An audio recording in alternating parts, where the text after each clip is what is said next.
Newton எதற்காக விதியை பற்றி எழுதினார்? நம்ம விதியை மாற்றுவதற்காக. உணவின்றி அமையாது உலக,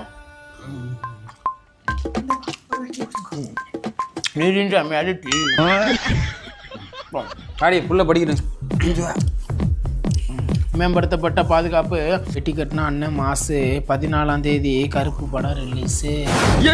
அப்ப எட்டடி பாஞ்சா புள்ள 16 அடி போய் சொல்லுவாங்க. அது கரெக்டான ஒரே இல்லையா பொறுமையா போடா. ஐயோ இந்த பக்கம் விருந்தாளிக்கு பண்ணோம். பெத்தது நானா நீயா? இந்த ஓட்டம் போச்சு பொன்மானே ஒன்னு தேடுது. அப்பா மாட்டிருந்தா கொண்டிருப்பான். நீ 2 வாரத்துக்கு வீட்டு பக்கத்தே போக கூடாதுப்பா. பார்த்து பார்த்து கண்கள் போட்டிருப்பேன், நீ வருவாயென எனக்கு வேதனை